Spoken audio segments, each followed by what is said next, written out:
श्री स्वामी समर्थ. घरामध्ये एखादी व्यक्ती आजारी असली, आपण औषध देऊनही तिला बरं वाटत नसेल, मग आपण आध्यात्मिकची जोड करायची. आध्यात्मिकची जोड म्हणजे कशी?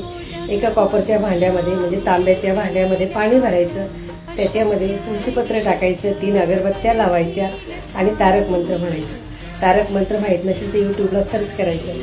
11 वेळेस तारक मंत्र म्हटल्यानंतर ते पाणी अभिमंत्रित होतं.